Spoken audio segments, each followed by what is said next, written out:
Hi, my name is Will Burns. I'm the Alderman of the 4th Ward.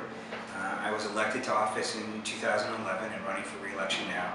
I spent my entire career in public service, starting off as a volunteer for Barack Obama in 1995 for his first campaign for state senator, and going on to work for him in his district office. I worked for him on his congressional race and spent several years in Springfield working for the Senate President, Emil Jones. The 4th Ward is one of the most diverse wards in the city of Chicago. You'll find African Americans, whites, Asians, Latinos, upper income people, lower income people, middle income people, all working together, living next to each other, really trying to build community. I mean, people live in the 4th Ward because they choose to live here. It's not because they have to live here.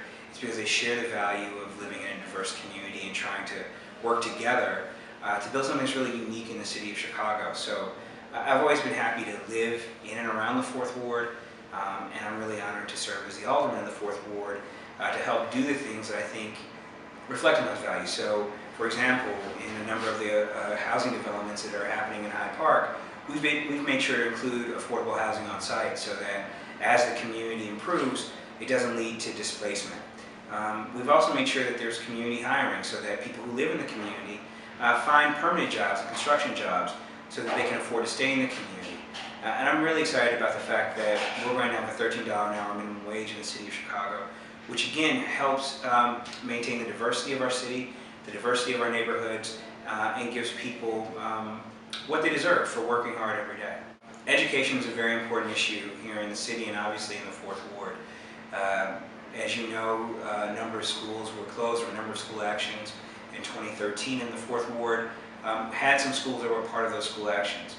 Most of the school actions were non-controversial. They involved consolidating two neighborhood schools that were both underutilized. Where we had some issues was the closure of Dyett High School, the phase out of Dyett High School in 2011. And I've been working with community groups, Bronzeville Community Action Council, churches, block clubs, to get the Board of Education to rescind its decision to close Dyett. I also want to mention in terms of education policy that we were able to take the Kenwood Academic Center, which is 7th and 8th graders, and move them into the Cantor building right next door. And that does two things. One, it keeps the Cantor building open and used. It gives space for the 7th and 8th grade program to grow in that school, and it creates 250 new slots at Kenwood Academy, which is absolutely critical when you look at the challenge of finding high-quality open enrollment high schools here on the south side of Chicago. On the issue of public safety, I work very closely with my commander and with building owners and with the community, quite frankly, to target troubled buildings, to target difficult areas where we need work. Again, our experiment as a diverse community only works if everybody plays by the rules. And it doesn't matter whether you live in a mansion or if you live in subsidized housing. We all have to live by the same agreements, which is that we solve our differences peacefully. That's how you create community. That's how you create a sense of safety. The crime numbers in the 4th Ward are down. We have a very aggressive commander, and we have a community that's really engaged in reporting crime and targeting where attention should be focused. So I'm excited about what we're doing in that area. I mean, obviously, any murder is one too many, but we're working hard and we're moving in the right direction.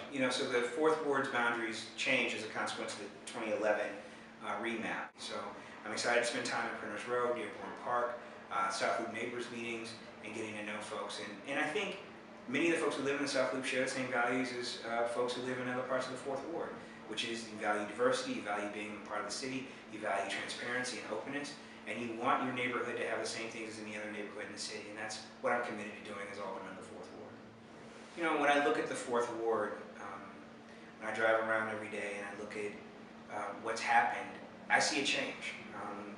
It's not something that, I'm making up, but you can see what we've been able to accomplish over the last 3 years in a very difficult economy, in a very difficult time. And why I'd like to be reelected is that there's more to be done. We need to create more living wage jobs on the Mid-South Side.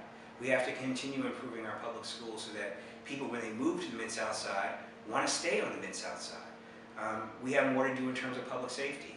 And I feel like we have the tools in place in my office, in my relationships downtown, in my relationships in the neighborhood, to continue pulling in one direction to create the kind of community that we all want to live in.